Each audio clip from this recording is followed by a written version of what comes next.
What's up, YouTube? It's your boy Daniel, and let's go. We're back at it again with episode number 25. If it's your first time here, welcome and thank you for tuning in. If you're returning, we appreciate your love and support for helping our channel and community grow. Today I got here Eddie, Hector, Cesar. We're going to be getting into some set champs that happened this past weekend. New enchanted cards that look freaking amazing, and which ones would be most likely playable this next coming set. Set 8 around the corner, right? I know Cesar's been making some spice up and his little kitchen over there, trying to see what set 8 is going to be looking like. So, without further ado, let's get into it. This is the Lorcana Cookout.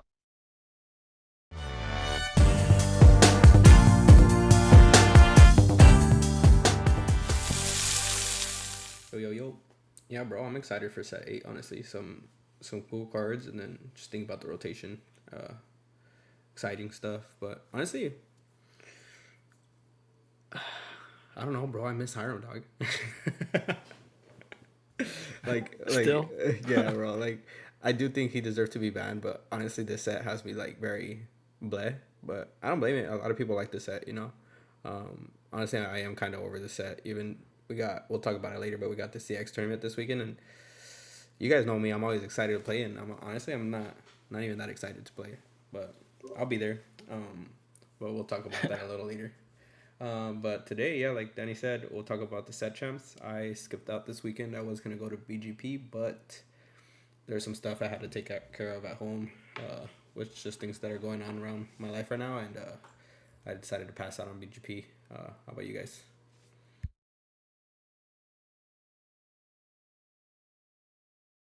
Most of us went to Carbordia in Menifee, and with that, I know it was pretty heated there, right? Like we had a lot of good players.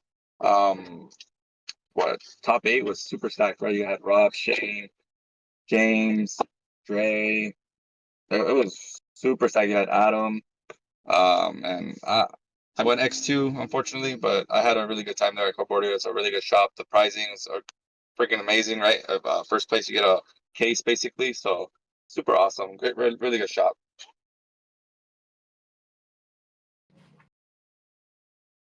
Go ahead, Eddie. I'll go last. Okay, yeah, I know. I had planned to go to Cardboardia. I was like testing all week, and then at the last second, I had like a family like gathering. I found out like that morning that my sister's pregnant, so I'm gonna be an uncle. So that was pretty exciting. Congrats. That's cool. And yeah, thank you. I'm really excited for my family. And then, but because of that, it was like a little surprising. I couldn't make it to the tournament, so I still tried to go to Misplay in Diamond Bar to defend my title, but there was literally a car accident that put me stuck on the freeway. So it wasn't meant to be for me to go to Misplay, and I ended up just scrambling through IE Enchanted. You know, shout out to Phil, but that came in clutch because I found this one store out in Tustin. I was just like, hey, if I'm gonna play, I'm gonna try to play anywhere I can, and I was testing RP all week, and I went to the store I'd never been before. Shout out to Cardboard Games in Tustin, and I still ran into some people that I recognized. Some one local player, some local players from out here in Rancho, Cucamonga, and then some good players I know out there in Orange County. Shout out to Molstar, he was there, and I took RP, ended up being one win away from making top cut. I had a spicy list. I was on the pocket watch, so I can give everything rush, and that was actually really good against the mirror. But I didn't make top cut, so I'm assuming you mean give everything evasive, right? Or no? no pocket watch. Some people never heard of it. Oh, okay, I remember. So maybe I thought you were talking it's the about three. Pan, but yeah. Yeah, that's basically the 3-cost item from Chapter 1 that you tap and give anything rush. So that gave me an edge against the mirror and against most matchups where they couldn't stop my sharks like from rushing in pretty much at will. So it was actually pretty good. But in the end, I lost my winning into a really good purple steel player. We went neck to neck in game 3, and it was just it was just like a Pete that was just clutch Pete at the right time that I got it for him. But that was a cool tournament. Some really good players. Honestly, I was surprised. I went against some good players there, and It was a cool store, cardboard games. First time there, and it's really cool to see the community out in Orange County. You get to share, what we do here with the cookout and try to spread. I like to go out whenever I can to just kind of spread the word and let people know, that the community is kind of everywhere here in SoCal. And real quick, the next day, on Sunday, I actually went to Pomona. This other store I've never been to in downtown Pomona called Game Nights. Um, I took green yellow discard, um, and that actually did pretty well. I beat most of the meta matchups I went against. My only loss was to hyper aggro and to I made top four. I lost in the semis to Donald, a known green steel player. Green steel known as a bad matchup for green yellow discard. But the list felt really strong, and The one honestly my with Rob first. Top, right? Rob Top with that one. Yeah, so I was testing with Rob. He Yeah. runs collectible exchange, and he was testing that Let's list, see. and I saw he did well at Cardboardia. And that kind of motivated me to give it a chance. I didn't take his list card for card, but the core was the same. And the list I took, I think Rob told me it was more like no, I'm not's list. That's what he mentioned. The only change I made was I wouldn't strike a good match over a BR guest. That's the only difference really in my list. But the core of it basically just heavy discard control and then control the board with under the sea combo plays, and it was really a lot of fun to pilot. A lot of really like interesting sequences, and I definitely think it's a strong list right now. And the more I talked about what my friends went against this weekend, there was actually a good amount of like green yellow discard, and also like kind of like a wide field. Like I saw Blurple top, I saw a Ruby Steel list top, I saw purple red top. Um, so it's a pretty wide field right now, but at least I got top four to redeem myself this week, so I feel pretty good about that. Go ahead, Hector. Alrighty. I was like, damn, that's a really in depth. But to be fair, Eddie's the one that talks the least usually, so you deserve that time, buddy. You deserve that in depth. You deserve it. So I was like, you know what? If it was somebody else, we're like, we'll cut you off. But nah, you go off, King. Sometimes you don't even get to talk during the podcast, so I'd love to hear it. Yeah, I'll keep it kind of short. I went to San Diego on Friday night because I was gonna go to Cardboardia on Saturday. So after work, I went on Friday night. That was probably not the smartest idea because me and Carlos went out and I was on 2 hours of sleep with no food and very dehydrated throughout the whole tournament in Cardboardia, guys. So don't do that. My opponents in Cardboardia, it's funny. The first thing I showed up there, people were like, "Are you okay?" So that was bad. Like, a lot of us looking messed up. But anyways, my opponents in Cardboardia were three top 64 players that have top six DLC. Danny, which is obviously a teammate in TCG, so he's sponsored player. He's a really good player. That one I didn't know exactly what deck he was playing card for card, to be fair. So like it helped a little bit knowing that when I faced Danny. But I faced Danny, I faced James, I faced Shane, I faced Dre, and I faced another guy in the top 8. And then I looked at all my opponents. All of them top 8'd except Danny. But to be fair, like it was just like, I mean, Danny's still a really good player. But I'm saying like it was a really hard tournament for me. I got 4 of the top 8 players as my opponents.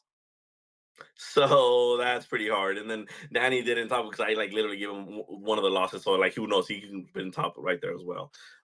It was cool though. It sucks that I beat 2 of my teammates, and then after I beat them, I end up losing the next 2 rounds. That's always fun.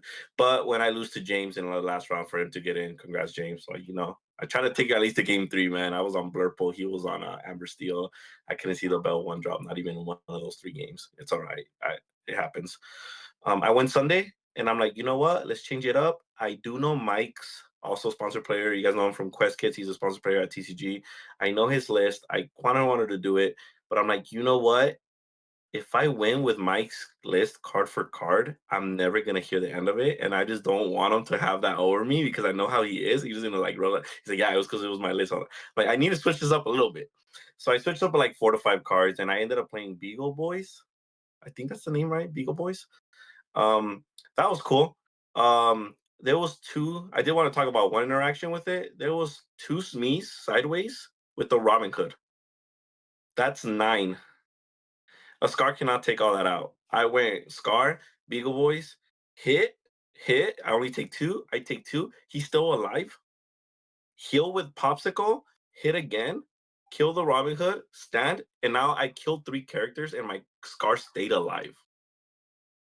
So that Beagle Boys literally was like, wow, this interaction's kind of broken. Like the resist one on Scar with a popsicle is like I can take out a whole like 4 or 5 characters if I want to. Like it's crazy. Yeah, I got top 4 and then I lost to RP. I learned the hard way how out of a matchup that is.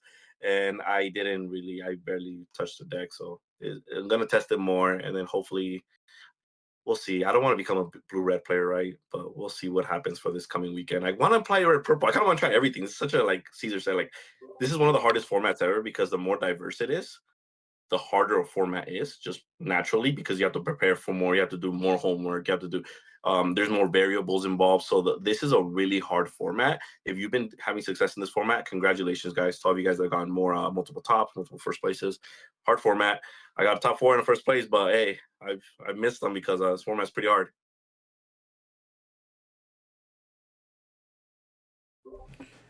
Yeah, I mean, it becomes harder when you can't kind of predict your opponent's plays because it's so diverse. So, and then you kind of gotta guess from the beginning what you're playing against.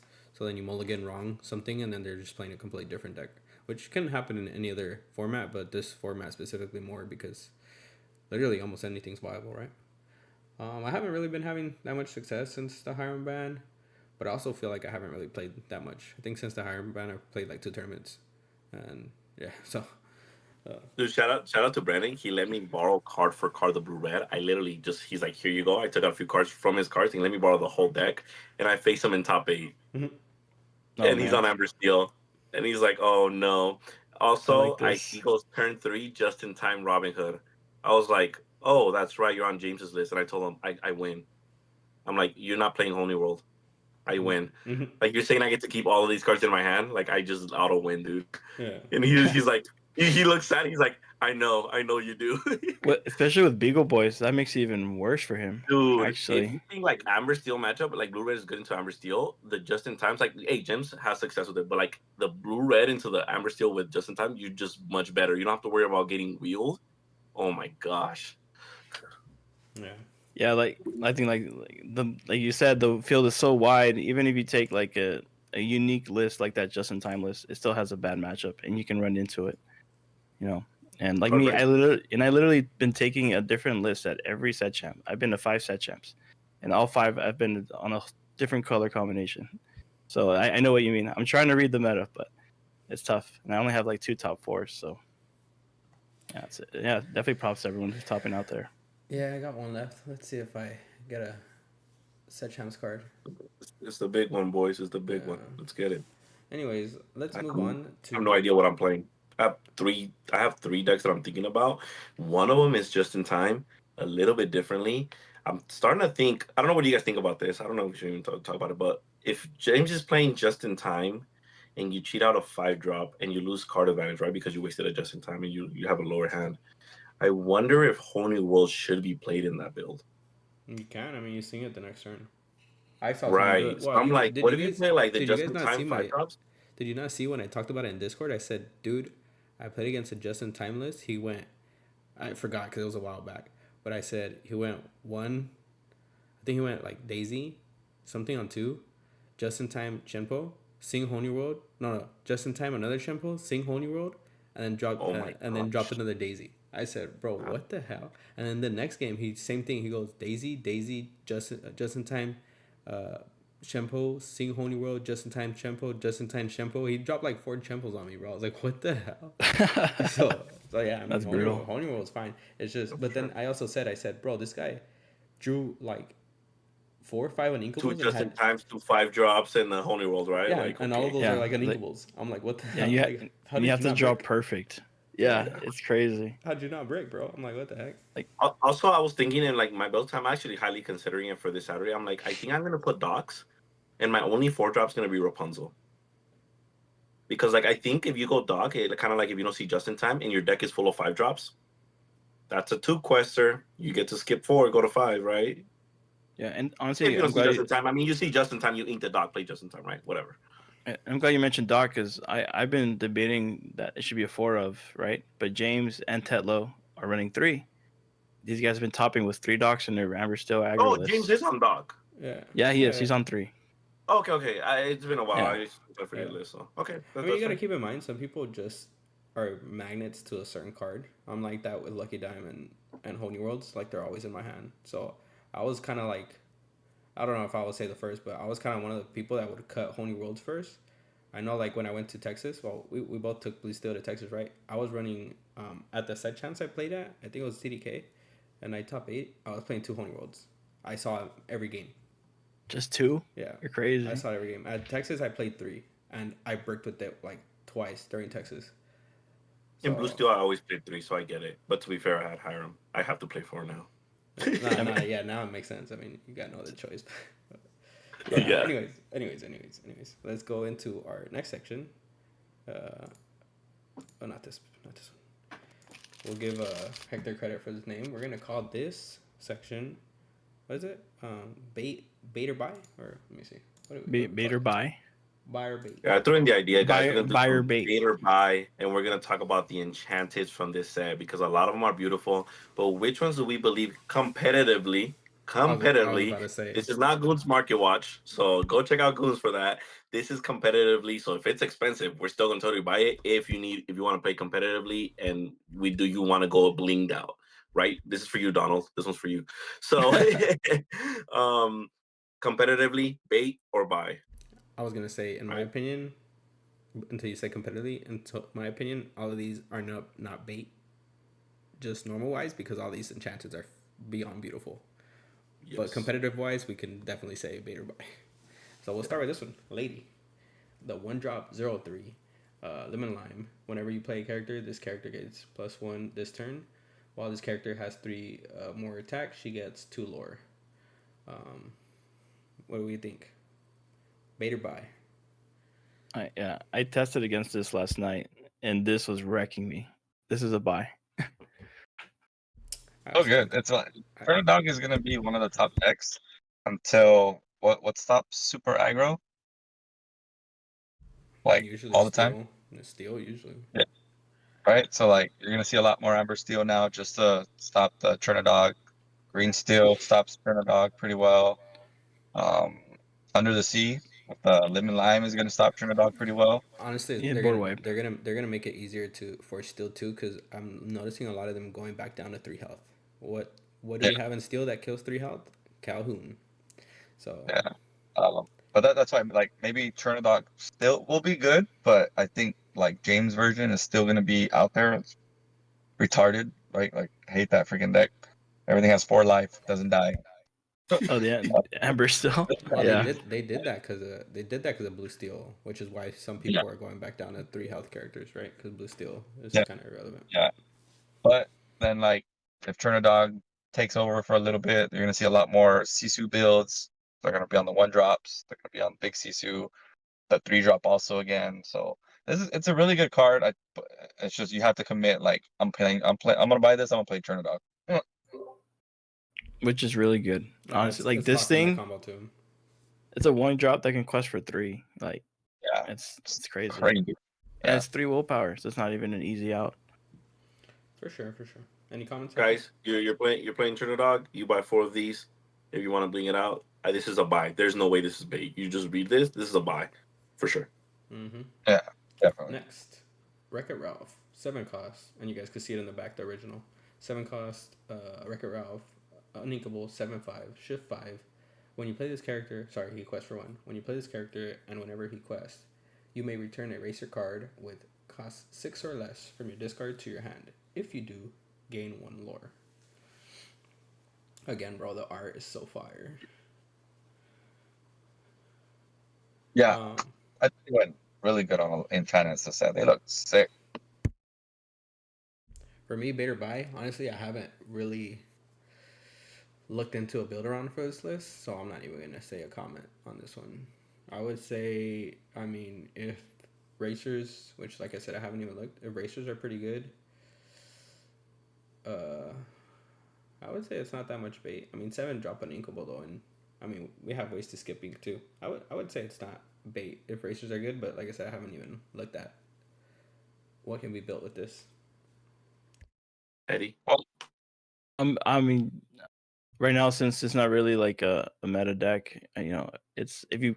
I mean, obviously it's a beautiful art. We're all sugarcoating it, but it's if I pull this, I won't be that happy. So I'll lean on bait. Okay, so this one obviously for me is going to be a bait. I don't want to, like how Eddie said, I don't want to sugarcoat it. I don't want to be a little bit generous how Cesar is. I love Amber Ruby out of the racers. Naturally, even if a racer deck is good, is it going to even be meta good? Probably not, right? So do I consider this if you're trying to go competitively, we're talking about like DLC seasons, obviously not gonna be there, but like Texas PPGs, AKs tournaments. If you pull this could be a bait for you building racers now, right? So it's a bait, obviously. Don't buy this card. If you pull it and you love it, obviously it looks beautiful. Keep it in the binder and hold it dearly. It looks beautiful. It's obviously a bait. Yeah, like this one of those like $40 enchanteds you can get later when the set when the set's at the end. Yeah, wait until the prices settle. Just buy 4 of them right later on. Yeah, Yeah. right. So there was a Racer Speedway racer deck that was like in the making. This kind of adds to it, helps it out a lot more. Because especially if you go like the Doc route with the Gaston, you cheat this out pretty early. Right? Wait, He's talking about 3 drop. I thought it's an Amber Ruby though. No, it's Yeah. locked into Amber Ruby. No, he's talking about 3 Yeah, drop. and- Doc. Oh, you're talking about the 3 about- drop doc, Yeah. the Amber one? Yeah. Oh, okay, Yeah. okay. So like if you go Doc, Gaston, this gets cheated out very early with the location. It's not bad, but it's still bait. But it's cool that they're trying to make this a thing. But I think it's the same thing like with all the other things that they try to make decks out of. What was just the past couple sets, right? Like, man, I don't know, villains, I guess, right? Villains and heroes, like they added cards to try to make them really great and just didn't work out that much. So I like that they try to put this stuff in here for us to play it, but I think it's more casual, not competitive. And guys, if we say something's bait, that doesn't mean like you want to build a racer deck, you want to buy these cards like the ones that we say bait, yeah, because we don't want to have to go super generous in the ones we say bait and have a goal explanation. If we just say bait, just know that doesn't mean there's not a good build for it, or that doesn't mean that you cannot play it and have fun, or you're gonna look beautiful in your binder or even in your deck. We're just saying competitively, AK's tournament, I'm trying to get first place. Should you buy these and build that deck? Probably bait, right? Well, Next, Perdita, 6 cost, yellow blue, 4/6, shift 4, quest for 2. When you play this character, you may put all puppy character cards from your discard into your inkwell face down and exerted. So these cards look it's so bait. beautiful. Oh my gosh, bro. Yeah. No, this card's nice too. Yeah, I'm gonna say bait. I mean, honestly, I built a yellow blue deck, and it was initially starting to like. My initial thought was I'm gonna build a puppy deck, and then I just looked at everything and I said I'm not building a puppy deck, and it just turned into a whole different deck. So, yeah, I mean, I was gonna try to make it work, but it's just not worth it yet. I mean, it still isn't worth it competitive wise.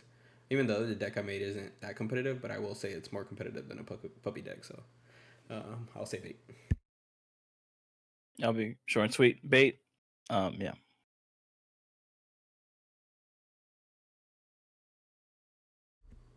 Did y'all hear Danny? Because I didn't hear him. I didn't hear Danny. Bait? Oh, okay, there you go. Okay. Yeah, that's bait. I feel like guys, if you see a bait, it's like if it looks nice, but I have to pull out my binder to show somebody. That's how you know it's bait. Am I pulling out my deck box or am I pulling out my binder to show someone this beautiful card? That's how you know if it's bait or buy. Well, yeah. This one's Competitively. beautiful. Bro. This one's beautiful. 9 cost, uninkable. It means no worries. Gosh. Return up to 3 character cards from your discard to your hand. You pay 2 less for the next character you play this turn. I feel like I can see play. Yeah, I feel like I can see play. I feel like it's a midway point, to be honest. We'll just have to see. I think it's bait. Looks super nice, man. These. I think it was. Remember we were talking about in one of our other videos. I was like, man, these enchanters are just horrible. They didn't look that great. I hope they really go into it. And man, they They are delivering this time on Enchanteds. Let me tell you. They watched our video. James said he prefers the original. I still think he's crazy for saying that, bro. This card Enchanted is amazing. Yeah, the art is so like beautiful. Like I want to believe in this card. I don't want to say it's bait. I do think finding 3 cards when you sing a card. There's like this card makes me think that 5 cost Singer 9 Cinderella might have a chance because of cards like this. But right now it doesn't make sense in the meta decks. But I mean, I think it has more potential than like the last 2 for sure. Yeah, if you think about it, I mean, maybe not an Amber Steel, but let's say any singer deck like Area and 2-drop Ursula sing this, right? Or am I tripping? No, yeah, just them 2 will sing this card. So That's 8, right? 8 or 9? No, it's 9. That's 9. No, it's 9. No, it's exactly 9. So, Vanessa and Ariel? And the Ariel, yeah. I think in a new type of build of Amber, it might be viable, but I can see it 100% being bait. But I think it could be playable if we find a use for it. Hey, we're finally having to the juicy where we a little bit disagree. Okay, so I'm gonna do buy. I think this card is amazing. I think this card is good. It draws 3. So this card draws 3, right? It's a Sing Together card, Finders Keepers. It's gonna draw you 3 cards from your discard. And it's also gonna allow you sang together. So you have all that ink available. You're gonna grab those discards and you get to play one of those for 2 less ink too. So that's actually a very key point. Also, Eddie, like if you're playing this card, you're probably playing a Cinderella Sing 9, right? If she alone sings this, yeah, grab 3 characters from your discard, you have all that ink available, and then you get to like play 1 for 2 less. I can see so much explosives. Like I think this card is just really good. I see whenever I see this like pick up characters from your discard. Remember, like that's just all card economy. Finders keepers. You're wasting the 1 card to draw 3. You're wasting this 1 card to get the 3. This is a Sing Together though, which is kind of cool. Obviously, you're paying. It's that 4 more cost, but it's a Sing Together, right? Which is kind of cool. And it has a secondary effect. It didn't even need that, but hey, that's even makes it more robust. Maybe if it didn't have that, it could be a little bit closer to the bait. But I can see someone building a competitive top 8 with this build. I highly believe that. Yeah, this is gonna be a buy for me. Yeah, like I said, I've been cooking a lot of this, and I did put this in like 1 or 2. I just don't see it like. I mean, I don't play Amber Steel, but I don't see it in like Amber Steel. Yeah, don't buy 4 of these guys. Yeah. If you are gonna play this, you're playing 2 max. Yeah, but I would buy it just to have it because how nice it looks. Yeah. That's the reason that's the reason I'm gonna buy it because I all these look freaking amazing. Yeah, I think you know what, you buy 4, you play 2, and then you put it on the map, and then the card skyrockets at time 4 in price, and then you sell those 2. Yeah, that's the move. That's the move. Oh yeah, I think that this card is good. Like I said, I just feel like we gotta find a build to fit it in. I don't think it will fit like in any. Like, I honestly, I thought it was good before. I forgot Eddie when he said Cinderella Sing 9. I forgot that 5-drop Sings 9.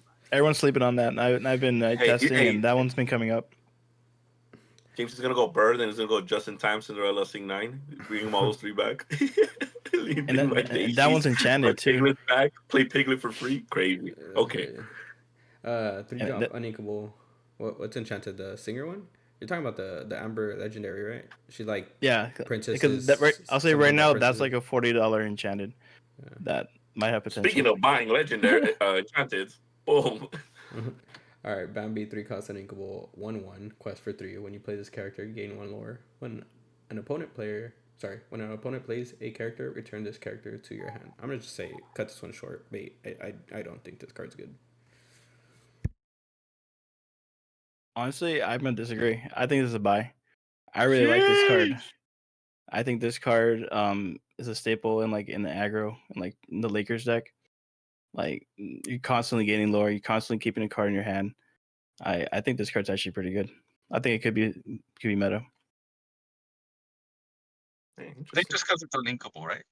That's the reason it's not gonna see play. If it was inkable maybe, but like being uninkable, yeah, you're not that high on your uninkable count. But what do you take out, especially in a 3-drop slot?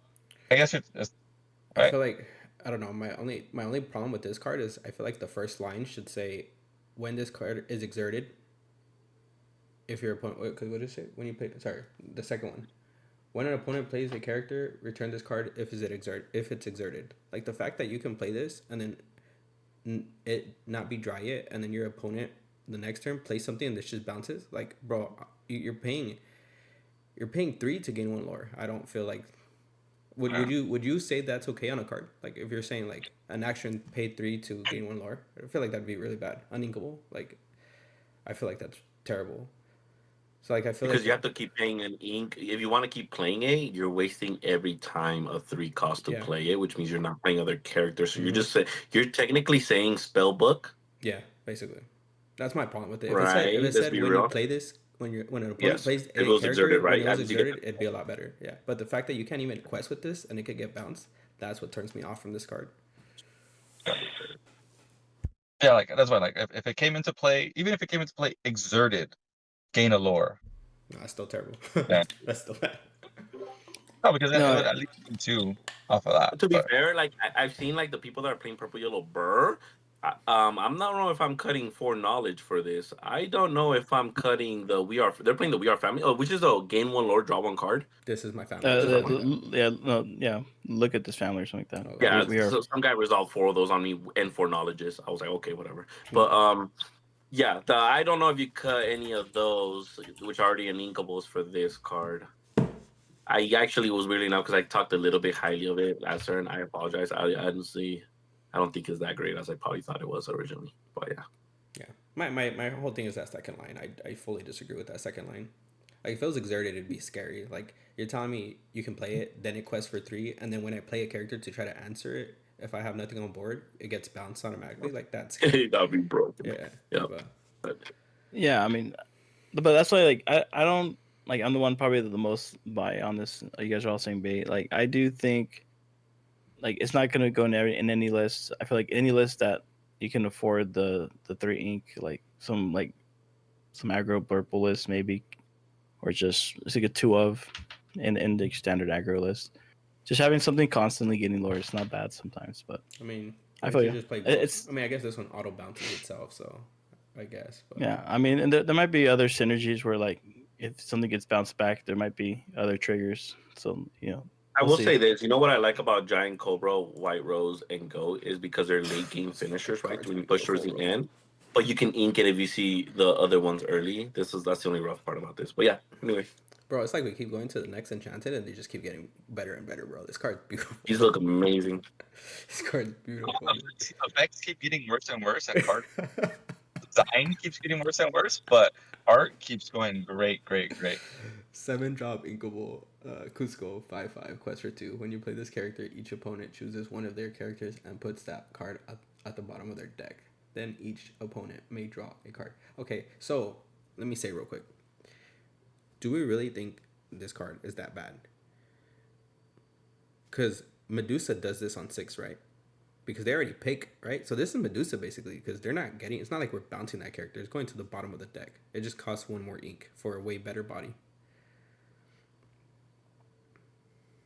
Because Medusa also lets, I mean, not Medusa, my bad. Tremaine. I meant Tremaine, not Medusa, my bad. Yeah, but like, I think it's just in the colors that it was in. Maybe if it was in Blurple, so you could get the 7 a lot faster. You want to play the Cusco. Like, you're not going to play the Cusco in green, purple. Even the 2-drop one, you're not going to play. You're not going to play that new 4-drop one. It's just so bad. I don't think you need a shift though. Like Tremaine But also still. just comes out on 6, and in red purple, you're not ramping either. And No, but this is green, purple. Yeah, but that I feel like also you would have to has a lot shift of on it. It also has a lot of disruption. You have to shift 100%. You have to shift in the card, bro. The only reason I say is how they were saying is green purple. Green purple. If you're building a deck to get to this ink cost, there's no way you're playing this deck when you can play 4, 5, 6 better decks. I guess that's But is there merit to where like the Cusco, you play the 2-drop? It's good on its own, right? You have crabs in the deck. Cusco's good on its own. Now you can play this. You shift early when they have like maybe a blue-red. Only like a Tala or only like something, right? And it helps. Like now they can't see how far I go. It's like little stuff like that. It's a great body. It's a good quester. It's inkable. Yeah, that's my only argument. Is like we're so how you said, do we think this card is that bad? No, I mean I don't know about Danny. He did say that card's bad. To be fair, I don't think this card is that bad. I think this card's pretty good. Would you buy? Is it a bait or a buy as an enchanted, and you're trying to play competitively? It's Yeah, probably a bait. Yeah. It's gonna be bait, but hey, this is gonna be more. If you have a 4 of, don't sell those 4s and keep them in there because like regular non-foils, right? And then you never know. Like that. That's a good to keep on that. I know. I think we Weekend reviewed this. coming up, right? So we'll see. Yeah, I think we reviewed this card when we talked about the reveals, and we kind of did talk bad about it. But like now thinking about it, I'm like, dude, this is like basically a Tremaine, an inkable Tremaine. Like we're trading one more cost for better body, for a better body and an ink, being able to ink it. So and you could shift in like seeing Bruno. You know, that's a line. Yeah, that's a double. That's a double board. Double removal. Okay. It's not nothing. Yeah, I don't think this card is as bad as we talked it down at first. Like I was just thinking about it a different way. If you think about this as a better Tremaine, I think this card becomes a lot better. Hey, how much is that Born Star to the right, or which is the cost 10? Yeah, No. cost 10. And if I'll say you're gonna if you make them four, draw, and all of a sudden you have the sync together, and you'll be like sync together, draw 5. Draw 5. Yeah. oh yeah, there's that new purple sync together. Yeah. Yeah, play a 3-drop that has ward and then shift this on 4. And then be like sync together, draw 5. That's hey, you remove something and then you draw on 5 is pretty good. Because like even if like an exerted Diablo in play, if they draw a card, you get that extra like card too. I see that build. There were some builds that were playing like mid-range heavy hitters. Like remember the Genie 6-drop. Like if you can yeah, it'll be decent. It could be solid, but I mean, yeah, we'll see. All right, cool. 2-drop uninkable Mother Gato. No, sorry, I don't read that part. 1/3 quest for 1. When you play this character, you may deal 2 damage to another chosen character of yours to give that character challenger +1. And when this character is banished in a challenge, return this character to your hand this turn. Yeah, I think it's bait right now. I think this card could come up, but I think it's gonna take a while for this card to come up. So what does it do? What does it do again? I just read it, Danny. Come on, bro. He just remember read it for you. No, Danny will remember this. Remember we actually said, remember when you have the Diablo and you're gonna give challenger to the Queen of Hearts, and then you're gonna bounce back the Diablo. Remember that little talk we had about the okay, like this one gives challenger something, you do it on the Queen of Hearts, and then you pick the Diablo, and then the Diablo comes back to your hand. I don't remember that. Yeah.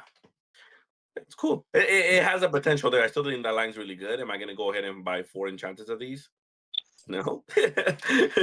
So it is bait, but as a buy, as an Enchanted. But we hit it like we said. We're not talking about these cards are terrible or great. It's just should you buy these competitively as Enchanted? Probably a bait. I like it a lot though. It's probably my favorite bait card. Honestly. Yeah, that is Cool. 9-drop. Uninkable, fantastical, and magical. Fantastical and magical. Sing together 9 for each character that sang this song. Draw a card and gain 1 lore.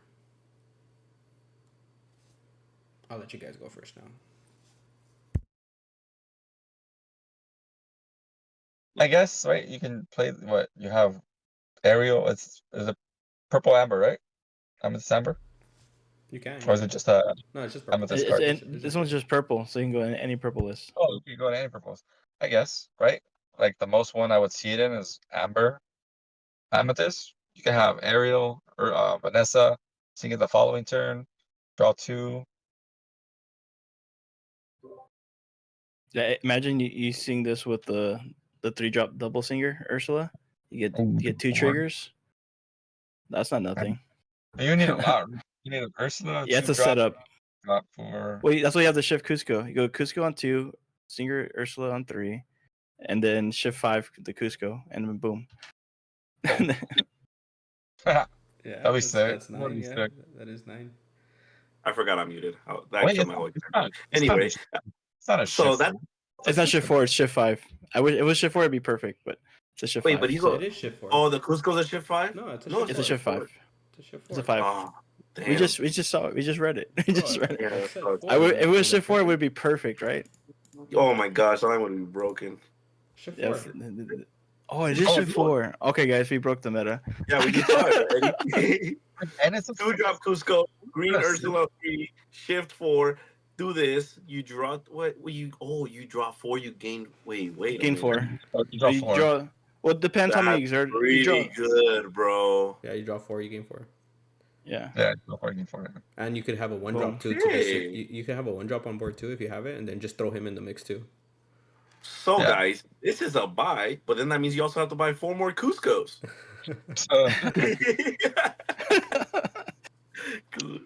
This is the only time it's good, right? Because I was gonna actually ask you guys. Wait, the Ursula still works with the 7, 8, 9. Okay, here's what I was gonna ask you guys. You can play this and gain maybe 2 lore, draw 2, or maybe draw 3, gain 3 lore, or you for the 1 more cost you can draw 5 cards. And that line that we just talked about, Ursula still sings it, and you can draw 10 cards. Yeah. So what is really more valuable here? Let's be real. So that line is broken, but I would still rather play Born Stars Right or whatever that thing is called. So I'm gonna say this one's bait, sadly. It has potential. Yeah. But hey, that other 10-drop, it also has an Enchanted, guys. Buy that and play that line that they just talked about. Yeah. Just draw 10. Draw 10. Into the unknown. And then you get Naveen vulnerable. I'm just kidding. 3-drop ink will put this character into their player's inkwell face down and exerted. I mean, this card's good. This is a buy. This is buy. Buy 4, crack 4. Whatever you do, get these cards. I'm actually not a big fan of this card. What the heck? I'm not. This card only is only really good against hyper aggro or against like aggro. Yeah, it's a bad matchup in Blur Pool, but you like the point of Let It Go is for them to prevent the lore. If they're already exerted, you know purple. That's can crazy. Tap there was a color combination. Yeah, that's what I'm saying. You know, purple can exert characters at will, right? No, I know, but I'm just saying like this is not. I don't think it's. This is not a 4 of. Like it's a 2 of. Crazy. Hey, that's a hot take. This is not. This is a tech. This is a tech card. Of the video. No way. This is a 4 of, bro. No, Eddie is not a player. It's a 3-cost Inkable song that's removal. That Bell can sing. In Blur Pool, think about that. Ramping your opponent. 3-cost song. Ramping your opponent is always bad. It's not efficient. But now okay, you can. People keep thinking you're supposed to do this on curve, but I'm saying mid game, you're drawing like your Bell 1-drop sings this, bro. I just think this. It's not like I rather challenge than seeing this. I mean, it's nice. It's nice to have this as a new option of removal now, but it's not efficient. Like this is like Elsa, tap the big unit, swing Elsa with the smaller unit, sing Bell into the unknown to the big unit. I know, but like that's like how many cards you need for that to work, right? That's 4-ofs. You just mentioned a bunch of 4-ofs in the deck on curve. No, I know. Ursula, wait. 7-cost Ursula, right? You can shift her, just play her normal, quest, tap that, let unto the unknown. Yeah, like the more words you say, the less attractive I like this card because I'd rather just play Let It Go. Let It Go is just way better than this. You run Let It Go also. Yeah, you play both. Yeah, you take out Hades. Yeah, what we're saying, Eddie, is you no longer have to go super high ramp. You play 6-drops and lower, and now you have 8 forms of removal without playing 4 Hades in your deck. Yeah, you just saved 4 goals. I mean, I obviously I'm not saying don't play this card. But I'm just saying I don't think it's a 4 of. It's not efficient for me. I think it's a 4 of. Yeah, I think it's a 4 of. I would buy this card. I don't think just think it's a 4 of. I think it's an absolutely buy. Yeah, if you're gonna be a player. It's not just. I love the art.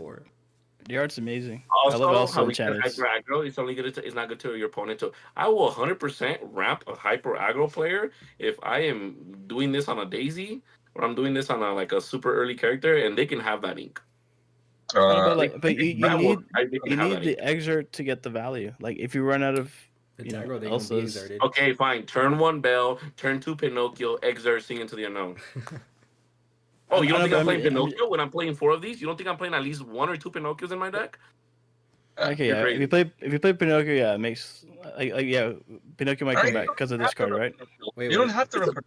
It's the fact think about it. The 2 costs hits anything on your shark mid game. Pinocchio, shark into the unknown. Yeah, and Bell can sing it, so that's really good. That's the best part. You already want to hit the nuts of Bell friends. Now you have another 3-drop. Also, Eddie, I know we were cooking on the side. This one item that you know is pretty good because you just pay 2 to draw a card and you just pay 2 to exert a character, And New Oh, Orleans yeah. can play that card for free. Tamatoa can play that card for free. But I'm just gonna stay quiet there. Don't want me to say it. Okay. Think about that. If Think about you want to that. know if you want to know about the card we're talking about, mention it in the But they comments. know. They know. Metafire. My bad, my bad. All right, next. Hopefully we change your mind a little bit, at least, Eddie. Dang it. Rapunzel, 5-drop, 5-drop, inkable, 2/5, quest for 2. Evasive, whenever this character quests, chosen opposing character can't quest during their next turn. Bait. Gigabait. Bait. Waste of a. It's a freaking legendary, right? Yeah.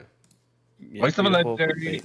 And the one color that needs cards, like, so Yeah, bad. let's not even waste our time on that one. I agree with Danny. 5-drop, inkable, Captain Hook, 4/5, steel green. Quest for 2. I love this Shift card. 3. Once during your turn, whenever an opposing character is damaged, your pirate characters get +2 attack and gain resist +2 this turn. I say bye. I think This is a buy for a. yeah, I think this card is going straight into green steel. I'm a fan for Morph. If you guys have heard me talk about green steel, I'm a big Morph fan. I think we could finally take out Morph because of this card. Yeah. Can you tell me what it does again? Can you read it again? I can't. Yeah, once during your turn, whenever an opposing character is damaged, your pirate characters gain +2 and gain resist +2. So challenger, or no, +2 attack. My bad. +2 attack and resist +2. Yeah. So like Only the pirate characters? yeah. Like your Shmi, your Space Pirate P. Those are the only main ones really. And then your hook, of course. So your hook becomes a 4/4 basically because it was just +2.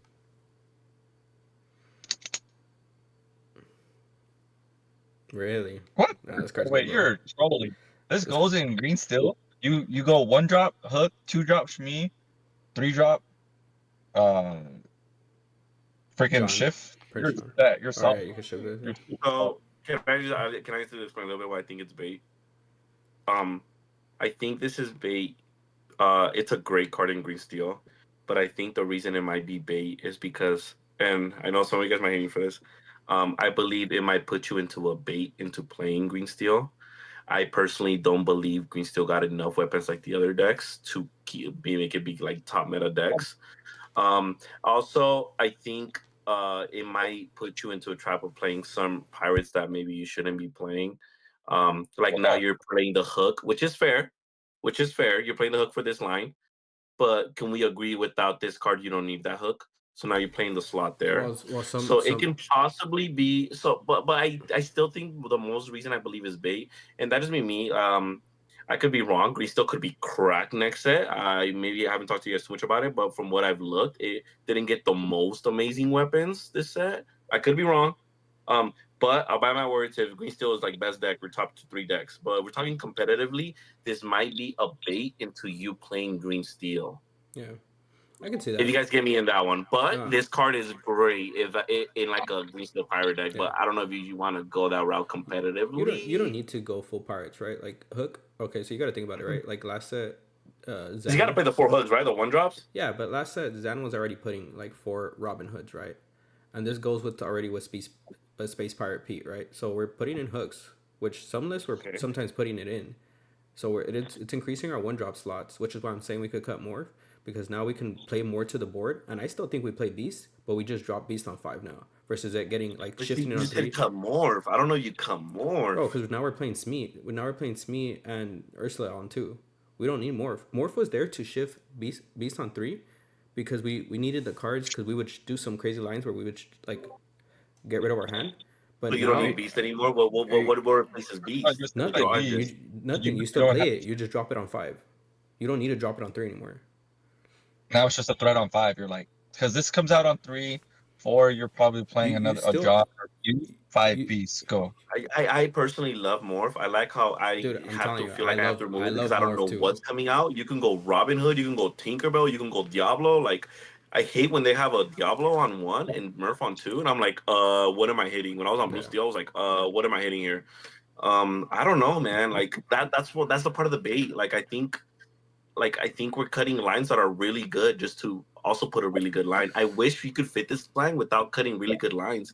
I personally, yes, we put in the 1-drop hook. I think he's okay. I don't even like Robin Hood. I think the Robin Hood line is better. Yeah, like, What? you This need guy has 4 attack. You're trolling. no, but Robin you need damage for the effect to happen. It's not like I don't automatic. think it needs to happen. I think I think this is a good body on its own. So I know, you have but you go hook 1, Shmi 2, this shift on 3, crash into something. Your Shmi is now a 5/5 basically because resist 2. Crash into something easily. Okay. but that I can ask 2 questions and it'll change my mind. I can ask 2 questions and it'll change my mind. Do you guys believe Green Steel will be in the top 4 decks? No, that's why I said when you said the it might bait you into playing green steel. I said that's peace. That right there is peace. Okay. I don't That's know one if it'll be question. it. And Yeah. my second question could be, and this one I could be wrong. If you are on Green Steel, is this a 4 of buy Enchanted? I wouldn't say Or is four. it like a tech 2 to 3? Like No, I just want to know. I would say it's more 3 to 4. To be honest, I think Yeah, if I yeah, think you're going for. yeah, Like if you're gonna do this shift line, go this way. You want the 4. yeah. Okay. Like you I can will say this, guys. If I you don't get. believe, I don't think it's a if 4 you of. cook something and you're privately cooking and you have your teammates and you know this is cracking and you guys have a way, then hey, this is a buy 4. But if we don't see this being in the top 4 decks, it can bait you into that. Yeah, I no, will say. that when you said that, I said that's peace. That's peace. I think this card is good for green steel, but like you said, I don't think this will put Yeah. No, I also think. green steel like giga meta. But Yeah, I didn't say anything, but I kind of agree more with Hector. I kind of agree more with Hector. Honestly, I don't see it as a 4 of. Like if you're just hard casting this, it's just a 4/5 that may or may not bump up your other stuff. So yeah, that's there's my thing with it, this is my only argument. My thing with it is that we no longer have to do the, oh, I hope I hit my curve of when we're playing against aggro 2 Singer 3, and then hope they don't kill my Singer 3 Ursula, and then drop Also, what I can see Caesars. some awkward mulligan lines. What do you guys do when you guys like still play the Diablo line and then you don't see the 1 drop, but maybe see the big Diablo, but then you see the hook one and then you see the big one, or you see the 1 drop Diablo but see the big hook, and you start thinking like, which line am I going for Well, here? yeah. Like so it can cause some awkward mulligan lines, but I could be, I don't know. the thing is with the purple, right? If like purple becomes dominant, we all agreed that Diablo felt really mad, right, against the purple meta. So a lot of people when they were playing green still, they weren't even full searching for the Diablo line anymore. So this gives you, like you just said, you have hook. Like I'm probably gonna go the hook route, depending on what deck it is, right? It just depends. But I just like this because I'm gonna be honest though, to be fair, because you said purple, and so you're gonna go the hook route. I think hook is made into that purple, into the purple anyways. Yeah, hook. but just move on. I say we're split there. Yeah. We're Yeah, split. but yeah. 3-drop inkable wrong lever action. Choose one. Return chosen character to their player's hand. Put a card named Pull the Lever from your discard on the bottom of your deck to put chosen character on the bottom of their player's deck. I'm gonna say bait. Yeah, it's big. I wish there were songs. This whole thing about actions is just not being a song is just making it lame. The card's awesome. I love this movie, and I'm gonna get that Enchanted just because I like this movie. But it's Yeah, Yeah, it's an inkable Mother Knows Best maybe, but you can't sing it. It's rough. Yeah, it's even in like an action heavy green list. Like I don't know we gotta what I blame would Ismail cut for for that this. because when he said wrong lever, she didn't sing it. If she would have sang that part and not Hmm. scream it, then it would have been a song. Yeah, like if he could sing this, it'd be so much better. Yeah. So at worst, it's yeah. kind of like a worst mother no best because you can't sing it. But at best, it could be a double mothers or like a mother slash something else, like a banish effect. But yeah, No, I you think get the It's for sure bait, though. Let's be real. no, that's what I'm saying. It's for sure bait. 5-drop inkable 4/4 Lilo. Quest for 2. During your turn, if you play 3 or more actions this turn, you may play this character for free. When you play this character, ready chosen character, they can't quest for the rest of this turn.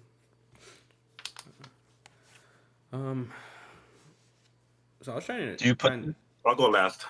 I was trying this card in a couple different lists, but I do think if Shark list becomes fine, like I still think this card can be played in that Shark list.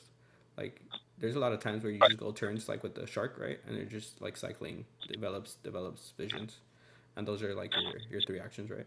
Or even if you go like on 4, you sing how far I'll go, that's 1, and then you go like develop, and then like another action, it'll still cheat it out. Or even if you go how far I'll go, sing seeing how far go, play how far go, and then play develop.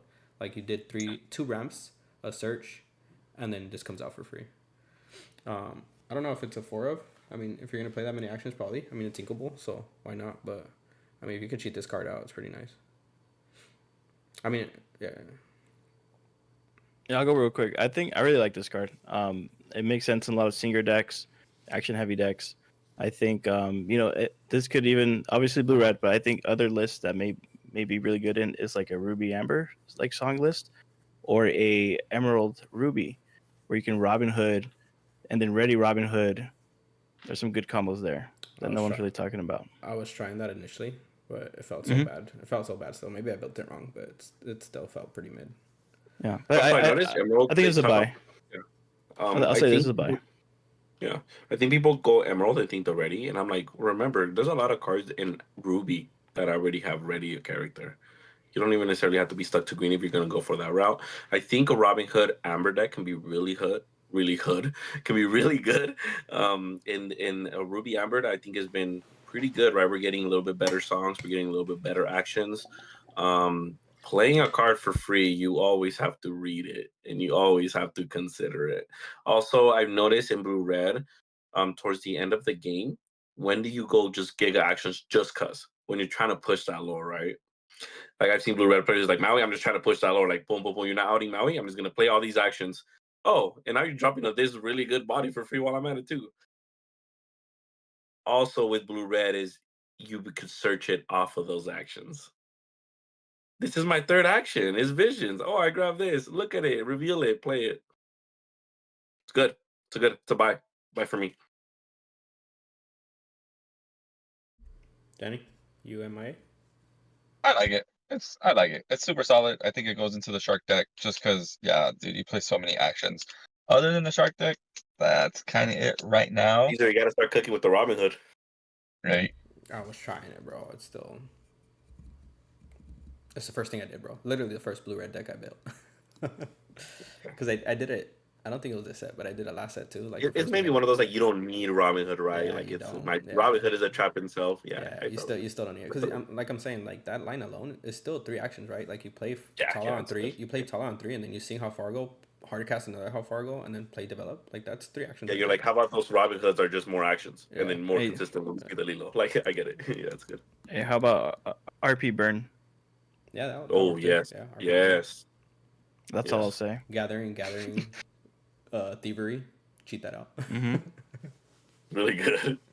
Yeah, that's pretty solid, right? Thievery, something. Yeah. All right, actually, that's a good buy. We agree with that one. Yeah, no. 6 drop Mushu 4/6 Ruby Steel quest for 2 shift 4. Whenever you play another character, they gain rush, reckless, and evasive this turn.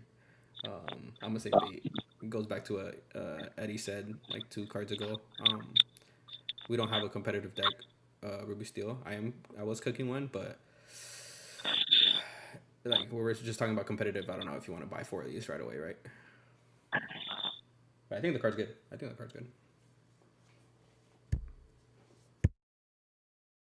Bait for me. I'm just gonna keep it simple for that one. I know we have a few more cards, so I'm just gonna do bait on that one. I don't think it's Ruby Steel's time just yet. We'll talk about it more after post rotation, maybe.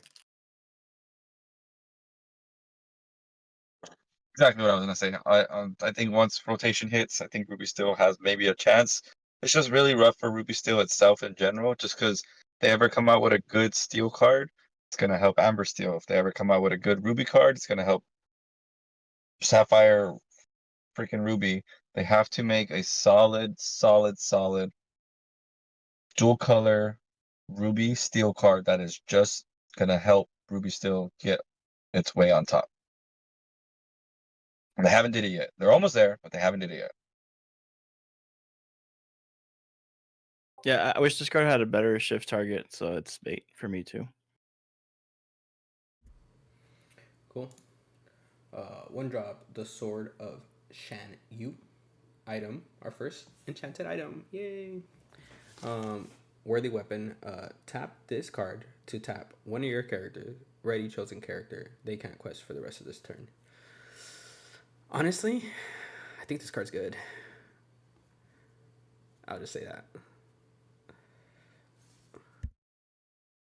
I don't play red blue. I think it's good though. No, I play red blue. This is like a staple in the red blue items list. Like it's actually really good.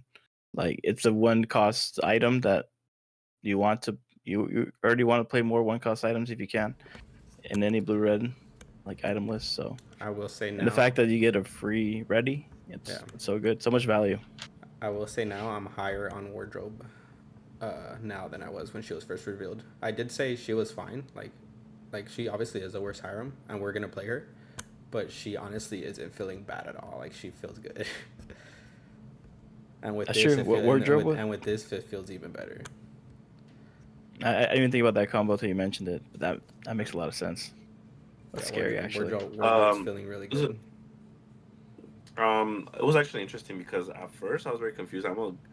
Sorry, Phil. I don't mean to throw you under the bus. I mean, hey, everyone to the. But he was posting some Enchanted, and he would put like LOL, like as in like there was like a few Enchanted that he felt like another like wasted slot type of stuff, and I was very confused because I'm like, this card is really good. Am I just tripping? If you don't think about People it, see like double tap and they think that's a bad thing. Like, okay, so all it's telling you by the double tap, it's first of all tap because it's once per turn.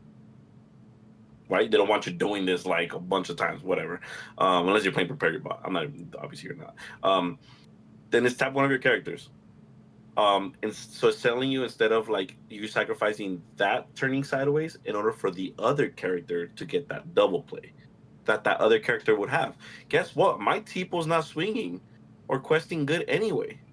There's these characters that are just like I'd rather like swing with like swing do the wardrobe twice. I'd rather do that than get my quest off Tipo, then get my quest off Tala. Like there's also other scenarios like I have a really big drop, right? A swinger, Maui Shark. Do we even talk about the interaction with this Maui Shark? Yeah. Yes, I will gladly tap one of my characters for Maui Shark to go twice. Are you kidding me? Yeah. Yes, it's a 4 100%. You could probably play more of the Bell because now you have more one drops too. Yeah, that's what I was about to say, bro. That was about to say. So this is so good. This is good. Red blue. You buy 4 of these. Yeah, I tested red blue for a little bit just because I think my list is pretty good already. But like, I think now I prefer to go Tipo over Cell because of this card. Like I want to drop this, then Tipo, then drop my wardrobe next turn. If they don't out my wardrobe, I'm drawing 4. Because now I'm tapping my Tipo and I'm doing the wardrobe effect twice. Now, not only that, I think now we play Bell again 100% in the items list. Like, if you don't have Tipo, then you could go the Cell route and then cheat out Bell, and then you'll tap Bell to give the wardrobe 2 effects. So most of the time, if they're not outing wardrobe on the turn you drop her, she's gonna be a Hiram. Like you're gonna quest with her. You're gonna do the. Now also, twice. according to the hand, we might have to see because we say with the wardrobe tap twice, but then you have to like have the items in your hand, right? But you're playing like almost 20-ish items, right? Yeah, no. Yeah, and now, I guess you're playing heavy item. Now, right? You're playing. Now we're playing Shift Bell because we have all these cards in our discard, all these items in the discard. Yeah, but I'm saying if I have both of these, I play this and I hold Popsicle in my hand, and I'm discarding 100%. Yeah. Okay. And also the Scrooge McDuck is fully back in that list.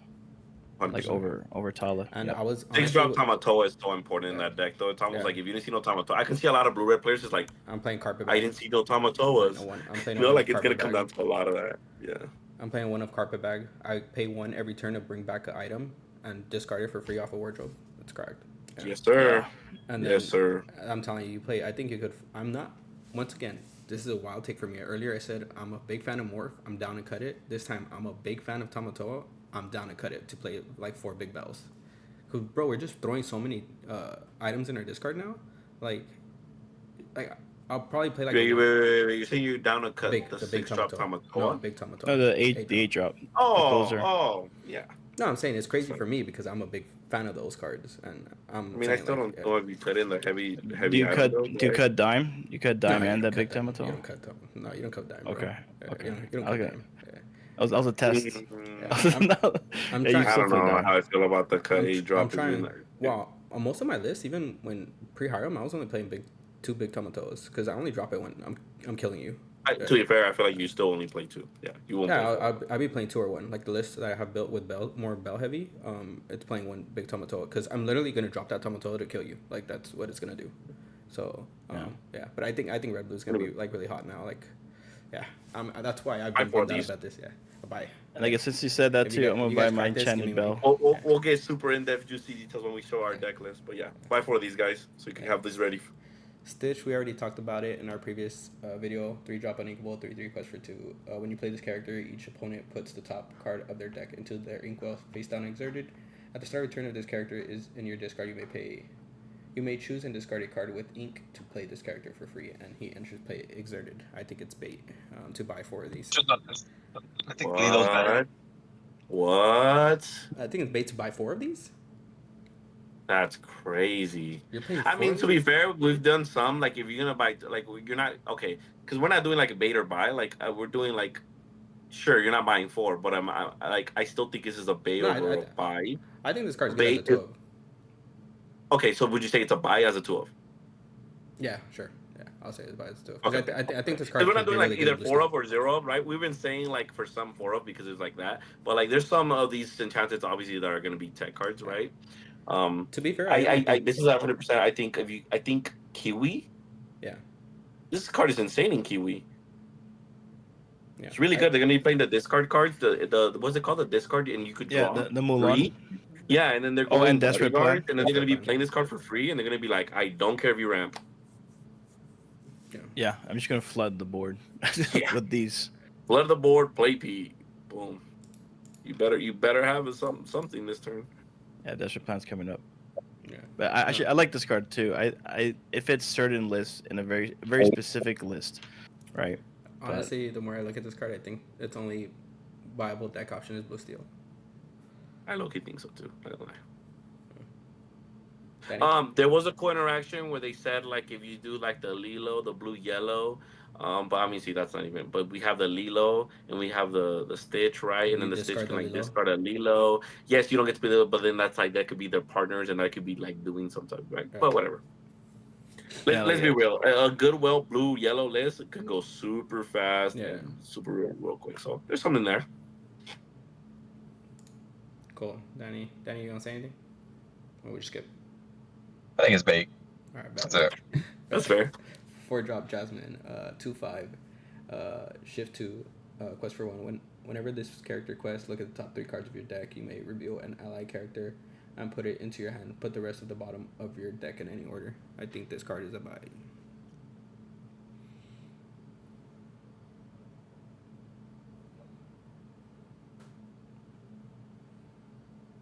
Not all at once, you know. Yeah, no, guys, go on. Go, Danny. Ally. This is the ally one, right? Yeah, it's that one. It's solid. Make an ally deck, just like how Amber Steel did, right? They went allies with Biancas. Hey, pretty solid. Yeah, I like they can shift it on 2 and immediately quest and get value. And it's a pretty big body. And I love the art. This is one of my favorite Enchanted arts. Jasmine Enchanted too. You gotta love those. I know Hector's he plays more Blue Steel than all of us in our sleep. And but I don't know how much legs the ally build has. I really haven't tested it, so I really don't feel comfortable saying if it's good or bad yet. But just off of value, it has the value. My question is, how many allies do we think we need to play in our deck to make this like decent?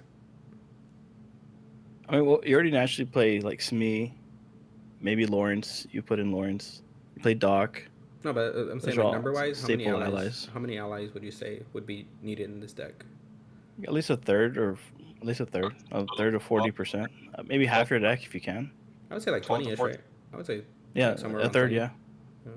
Yeah. I mean, you naturally already play like 12, or if you play this, you're probably gonna easily hit 20 without having to, fit it in. But, by the way, this Jasmine, no matter whether she's playable or not, she's gonna cost a lot. I feel like it's a Jasmine. Yeah.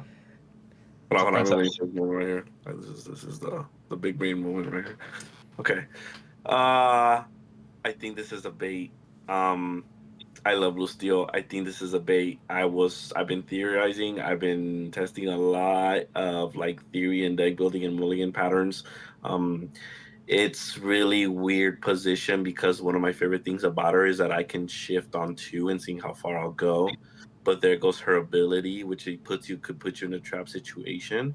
Um, Also with the ally, I started to see as much as good allies there's in the game, there's still a lot of actions and a lot of non-allies you play in the deck. So mathematically, there's a lot of whiffs you can possibly have with it, and it will feel really bad, especially when you're not going wider in blue steel, which can be very, very crucial early game. Um, that's also in another word that we don't have amazing jasmines in the blue steel currently. So maybe the shift target was great and amazing, sure. Another thing is on the 2-drop slot. I want to be playing Tipo. I want to be playing Cell. I want to be playing Smee. I want to be playing Cahoon. Depending on all these builds, there's a lot of other cards I'd rather do than stamp them together, because if that gets removed, you're losing card economy, something that Blue Steel cannot afford to do. And I just feel like there's better diggers, or what is it called? Magic, when you just whatever. Like I, Sarah Chef, yeah, something. Whatever, yeah, all that. And that is what I believe. It is a bait. It is absolutely beautiful. It can go in an ally build. It's not bad, but I'm not gonna say, guys. I've been trying. I don't think she's gonna make the cut. I feel like I disagree with Competitively. your saying the what's it called, the searching, or what would you say about if you play her and you don't quest with her, then you're kind of contradicting yourself with the how far go. I would say that's kind of false, because if you how far go, you're still getting a card from your. You get what I'm saying? Like, you're still getting that card. So whether she No, quests, I 100% like you 100% of how far I'll go, yeah, right? yeah, What I'm saying is, then it gets into like, I think you just focus on that line and you don't even focus a ally build, because the ally part effect could be a trap, but I think the best use of this card is how far I'll go for sure. but that's what I'm saying. Like, how many? That's why I asked from the beginning. How many cards, How ally many cards, do you allies? think? Yeah, because A lot. I really, I think, like, as long as you're playing. Okay, so let's talk about. They see one more card, right? And let's talk about Ariel. Let's talk about Scrooge. What are okay people uh, playing at? A lot of Scrooge and Ariel are like from 14 to like 20 cards, right? And this one Yeah. sees one less. So I would say having like almost 18 to 22 ish allies should be sufficient. I feel like we're Yeah. talking The about same ratio. we're talking about Hector said should be Sneeze. We're talking about I cards feel where like that's eight. Don't get me Whatever. wrong. There's a lot of allies in it, but as someone that tried to fit as many allies, the thing is, blue steel, you're forced to play a lot of non-allies in the deck as well. As long as you're forced to play some actions, you're forced to play some songs, you're forced to play the shift target of her. She's not an Yeah. ally. It's very weird because there's a lot of hero interaction with the allies, but then you're forced to play those heroes, which means you're playing less allies. It gets a little awkward, but I will stick to this. How far I'll go, amazing line. I wouldn't fully go for the ally or No, I try to wouldn't do make that. this Yeah. card hit. It's just gonna be more of a trap because Yeah. you don't need that Jasmine shift line. But if you're gonna go that route, you better put how far I'll go in your deck, guys. Yeah. You can afford to maybe not play Tipo and Cell and just go how far I'll go Quill, right? Maybe no, if yeah. you like maximizing this, I can see that. Like, to me, this only has legs in like a Kiwi build, like an aggro where you play Docs and Lawrence. Like, that's where And it's so it has a weird, man. That chance. drop is so important, and then you're not Yeah. questing whether you're gonna do a specter how far I'll go. I feel like it's actually opposite. It's more of like mid range late game, right? Because you just want to go burn Kiwi, like you don't even want to have time to like. I mean, yeah, Remember, obviously Kiwi is you gonna go like prioritize me. get rid of my hand, so you don't want to be adding cards. It's gonna be get rid of my hand because they're gonna go dock, or they're gonna go that other card that draw 3. I have Yeah. no hand. Yeah. But if You you guys see wanna how be adding, far, or that's really good. Like, you Yeah. shift this, seeing how far, that's better It's a than playing 2-5, Cell bro. or Like, not a lot of Tipo. things are gonna remove a 2-5 on 2, or even 3. Yeah, exactly. Like, that's a better turn 2 than Tipo or Cell. Is Yeah. shift, seeing how far. So, Yeah, I 100% believe in mid range. Shift 2, how far I'll go. Hector, I want to ask you. So, when you were trying to build this, were you still going for Tipo for sales? No, I believe I had to cut one. I think I That's ended up exactly what I was cutting. thinking. I had to cut the cells, one because I have some other cards that I don't want to have cards in hand, so I don't need that draw. And Tipo's an ally, Yeah. No, so I I was ended up cutting cells back. I was just wondering you were doing that, because that's exactly how Yeah. I was trying to fit in. Like, she's my second 2-drop ramp if I hit Because the your nuts, other right? ally, you're still playing Smee, right? There's no way you Yeah. don't play Smee. So it's Yeah. like, yeah. I just see We her agree. as like she's your other 2-drop ramp if you hit the nuts, and if you hit the nuts, it's cracked, right? Like, it is what it is. But I mean, Like, you play, imagine you I like. can see this as a buy, guys. I can definitely see it as a buy. It's so close. It's like 49, 51% bait, 49% buy. I'm really close, but those are my reasons why I will stay away and buy some other cards. yeah, I fully agree. Like, I wouldn't put bad ally cards in your deck to make this card better. That's what I wouldn't do. But And to be fair, like you see my video, like there's so many good allies. Like that wouldn't even be the worry. It's more about the deck building and what you're willing to give, what you're willing to. Yeah. yeah, I feel like you just gotta be okay whiffing sometimes, right? Like 20-ish allies, I feel like isn't putting that many bad allies in your deck, and if you whiff, like it is what it is. But and then this card's obviously a buy. Desperate Plan. If you have no cards in your hand, draw until you have 3 cards in your hand. Otherwise, choose and discard any number of cards, then draw that many cards. So we don't have to. Do we really have to explain why this card's a buy? I think this is one of the best cards in the set. This is gonna help so many steel cards. Like steel engines. Yeah, this should be the most expensive enchanted, if you're like a competitive player. You know but if you're a competitive steel player, it doesn't go in steel song, but it goes in almost any other steel list. So you can have 0. You can have 0 cards in hand, draw up to 3, right? Yeah. Yep. Yeah. So it's so dumb. It's so dumb. So dumb. In other words, in Purple Steel, the fast version that plays Doc, in the Diggity Amber Steel fast version, in a Yeah. Kiwi build, this is literally a Finder's Keepers for 3 cost. Yeah. See it as that. I think- Also, if that's not good enough, well, let me just discard 4 or 5 because I bricked. Oh, look, a whole new hand. What's that? I discarded 2 stitches too? Oh, that's crazy. Anyway. I want to play this in green still. Yeah. I feel like I'd rather play the 7-drop song in green still. Yeah, the 7-drop song is actually discard your opponent, right? Yeah. I like that 7-drop song a lot in green still. Like I for sure I'm playing like 2 or 1, like for sure. Like It's a sing together in the card song. Does it get enchanted? I don't know if we're gonna talk about it. Did it get enchanted? No, that one didn't. No. So what if you go with the green Ursula? You go discard, they do it, and they discard again. Yeah, Danny was talking about a line, and I think it's really good. Like you shift the hook on 4, so you go hook Smee. Ursula 3, shift hook on 4. No, you sing Ursula. together You there. don't need Ursula. Just hook Smee John, shift hook, sing it. Most of the time, you're discarding your opponent. Like, well, they have more than 3, right? So you're discarding them almost 4. So you're drawing 4. So you almost draw 7 cards. It's like a whole new world yourself, and you discarded their hand. So even if you don't have John, just making them they're gonna have 4 cards at that point. You just go hook, Shmi, shift, sing it, they get You hit. can do the same thing with Robin Hood. You know. Yeah. But I know we're not talking about this card, but I'm just about it. If people really want to just freaking be super trolling and you're playing Amber Steel, you go your Amber Steel route, you sing a whole new world, you draw into Beyond, and you're like, sing Beyond. Like, oh my gosh, bro. I feel that line is better in blue steel though. I'm trying that, yeah. It's like them making Really that just a steel card is so dumb. I think I ended up having a build with this in my blue steel mid range ramp deck, but I'm gonna actually cut this, and I think this goes more like a Kiwi Dockish type, right? Yeah. And I'm putting the Beyond and the whole new worlds in my mid range card type. Quickly you can't realized fit that. them all. They're all unequals, right? Yeah. That's 12 unequals. You're not gonna play all 4. I quickly realized that when I was building my red steel list, and I'm like, yeah, this card's. I mean, it's not ass, but it's ass and not aggro decks. Like, I still feel like the desperate, what is it called? The Hawaiian roller coaster ride song. I can't remember what it's called right now, but that card's better. Like, I feel like playing. Also, guys, like if you're like new to card games or kind of starting to like understand how these kind of like card economy works, you're playing Doc. You draw 2, so you have the 1 card on the board and 2 cards in your hand. What this one is doing is you're drawing the 3, so it's like the Doc is in your hand. So it just comes down, do you rather have the character that's for whatever statted character and only quest for 1, or do you just rather see another new card?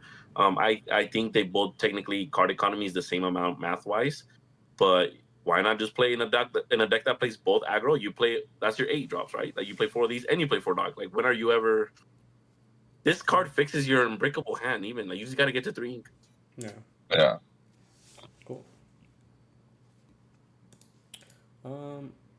I know we said we might do some videos. I just been super busy lately on some deck lists.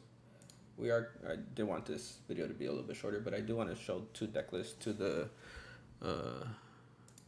people watching the video before we cut it. Both of these are both non-competitive decks, but I feel like maybe they can have some legs. For sure not tier 1, but maybe like a tier 2 that are like new list. So let me zoom in. Obviously none of these are like final tuned.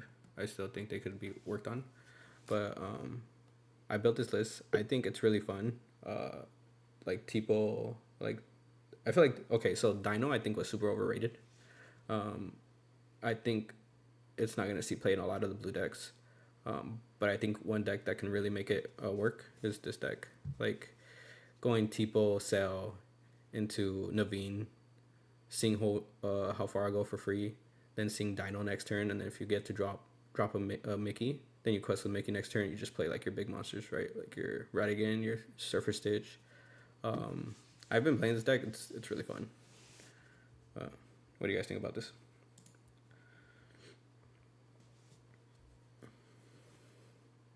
Easy going. Like you need to see the ramp because you go from 2 drops all the way to 4 drops. Yeah, but I have it, right? Like Hey, blue, red, and blurple though. That's peace. That's what they do. Right? Yeah, that's what they do. And I'm playing the develop just like blue red. Like we're gonna find it. Like I'm mulling 7 and I'm fine.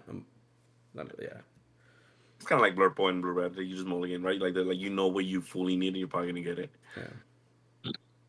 It's a fun like I would try it out. You go against aggro and you're just like, ew. I feel like I can go. Like if they don't hit like a crazy start, I feel like I can. If I hit my combo, I could go faster than them. Like it will turn the tide real quick. Like I'm putting characters that are questing for 3 Like I'm putting huge characters. Like I'm gonna start out tempoing them. I feel like unless they like drop triple daisy on me, like maybe, but I feel like I can quickly turn the tide around. Like on how quick I'm going. Possibility. It looks like a fun deck. Oh, it's fun, dude. Like It's been super fun. We haven't seen this color combination since set 1. So yeah, set 1. hopefully they actually lean towards this. Like this was a fun deck to play in set 1. But dude, I took an L against hyper aggro blue yellow this Sunday. This is real. I saw it out in the wild, but not obviously not this version. It's like a singer version. This looks like a lot of fun. I know we were talking about this in our Discord, and I really like the fact that you can like turn 4 or turn 5 Surfer Stitch like consistently. Yeah, that's pretty crazy. I've always been a fan of that Surfer Stitch. You know, it's a big body that draws 2 cards. It's so good, and like this plays similar to like that Blurple style, right? You just flood the board with a bunch of big bodies that quest for a ton. Yeah, I really like the Mickey too. Yeah, that Mickey's spicy too. I haven't seen any list run that Mickey. Yeah, he's your like if you can't hit the nuts, he's like what skips you to 8, right? Mm-hmm. It reminds me, I did it back in the day with Ruby Amber. I think it was like set 2 or set 3 when he came out, and I was doing Maleficent Dragon. Wow. He was from Mickey to Maleficent. It was so amazing. It was so good. I do want to say, whenever like I talk about why you're gonna play a color combination or why you're playing a deck, you have to ask yourself if it's not meta, right? What can this deck do that no other deck can do? And that is why I'm gonna play this deck. Also, what is this deck can do? Like, I'm gonna do the most unfair things with this color combination because we're talking about competitively, right? Yeah. Look at these songs that Naveen can sing. No other deck can do that because it's blue and it's yellow. Also, look at the 6 drops that Naveen can sing the 6 cost song, which ties in together, obviously, and look at the characters that can come out from this. Only blue yellow can do this.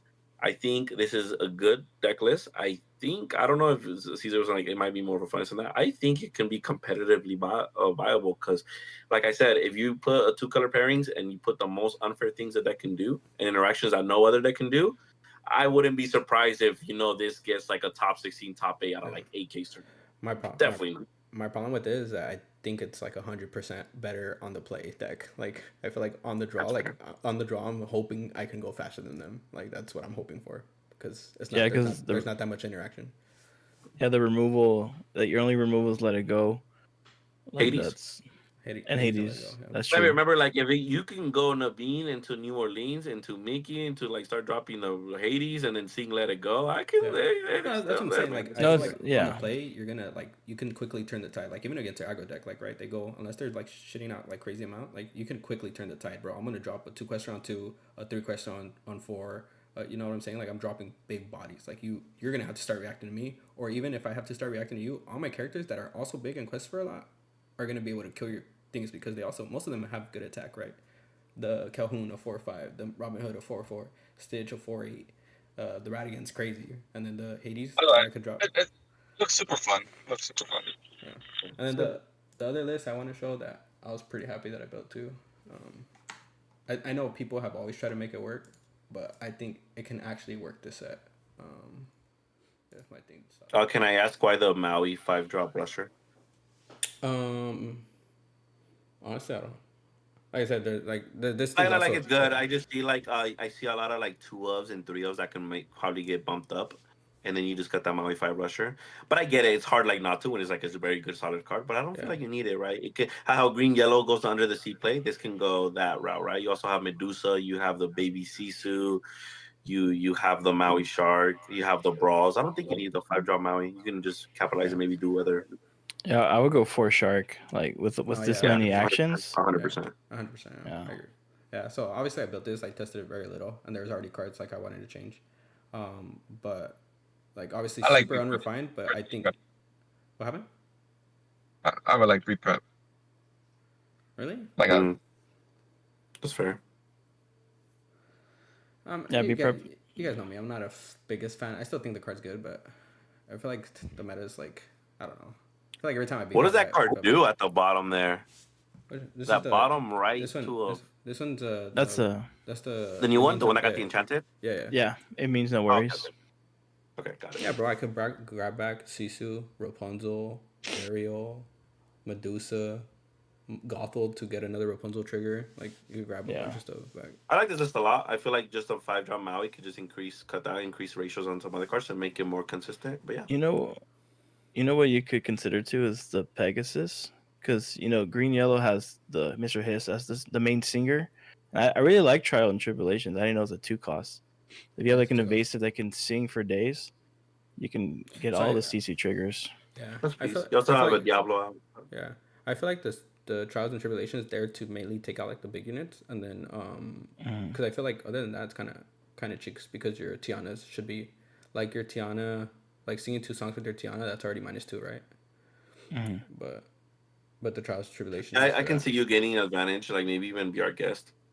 Yeah. Or you playing some cards like that and be like gain advantage, minus, play big Sisu. Yeah. No, like 100%. This isn't final at all, but I did want to put this out there because I think this list can actually be viable. Like I think like Amber Ruby songs can actually be viable to set. Yeah. There's also an Amber song, Lost in the Woods. I was wanting to try. Minuses, right? Oh, it gives -2 to the entire opponent's board. Oh, yeah. I didn't even read that card because I thought that was a heal. She's like, no, all right, guys, that's a 4-of as well in the day. Yeah, Lost in the Woods already does like I would probably pretty much -2 to the whole board. I would probably cut Trials and Tribulations for that, to be honest. Yeah. Okay. Yeah, that's what I wanted to try. For painting for that, you literally become a Amber Ruby like Koyo type deck, right? Yeah, it reminds me of like because I've been playing green yellow, right? Like Under the Sea combos. Like you can, it's like instead of Under the Sea, Big Sisu. It's Big like, Sisu. Yeah. I drop a 5/4 that quest for 3. Yeah. Yeah, that definitely has legs. I want to try this out for sure. Yeah, no, it's fun list. Cool. Honestly, like I'd be super excited to play this, and I don't play Amber. Like if I were to play Amber, this is probably gonna be why I'm playing Amber. Like this list just seems so fun to me. But yeah, that's okay. I got a bunch of lists, but I wanted to put these out there because these were like the spiciest lists, which I think do have some competitive aspect into it. So, but that's all I got. We got to talk about CX. Yep, right. CX, right? What happened? CX, it's a Saturday, right? Yeah. Receiver. Right. So at Collectible Exchange, hosted by Red Saber. Right? Did I say that right? Oh. Yes. Let me put it on. Yeah. Oh, I don't know if you guys are watching this. Appreciate you guys for making it to the end, right? But this tournament pricing is like no other maybe we've seen so far, like in the local scene, right? Yeah. The flyer is going to be on the video, of course. First place gets 4 Diablo Enchanteds, right? That's crazy. Like the value in that is amazing. I can't really see the rest. I don't know if you guys know the rest. Like No, I heard second, Second place gets 4 Sisus Empowered Sibling Enchanted. Third place gets 4 Clarabelles Light on Her Hooves Enchanted. Fifth through 8 get 4 times Super Goose Enchanted. Or 4, we don't talk about Bruno's Enchanted. Top 16 will get 2 Yen Seeds Enchanted. Yeah, it's crazy. Do I need to say more? Also, you just got to make it. This is gonna be a great tournament. It's gonna be a way to kick out this set too. I know a lot of people have been looking forward. This is another one of the big hitters, and then man, Rob's gonna end it with a banger. Like Rob, this is amazing. This is like. I can see myself being in East Coast and Midwest and reading this and being like, looking at my friends, hey, we flying boys or what? Like this is what we're talking about. Yeah. I'm not happy that I had to play in this tournament. 'Cause like I said, I'm kind of over set 7, but I mean the pricing's too good not to play in, right? Oh, I'm locking in, baby. Let's go. It's gonna be fun. Yeah, that's pretty much what we're testing for all week. Like I've been testing for this for like this whole set. Like I've tried every list. I haven't. And Eddie is Team's Red Saber, so he's gonna try to defend the castle too. Sheesh. Yes, gotta represent. You know, I need to start testing, bro, because I haven't. No, but you know, I definitely hope this reaches out to like everyone, not just the local players, but all the Orange County players, the Carlsbad players, the San Diego players, everyone that's in near SoCal. I expect all the best players to be here. And even guys, sometimes there's that route where you just have really good matchups. If you're a casual player, you don't think you can still get that top 16. I promise you, there's a route where many players have gone top 16s, top 8s, and look at the pricing. I'm pretty sure it's still really solid. You get to like it's just great. Also, if you're gonna go to these tournaments, don't forget to cut their deck.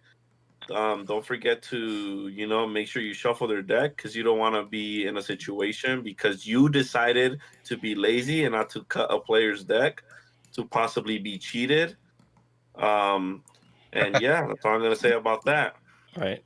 If you know, you know.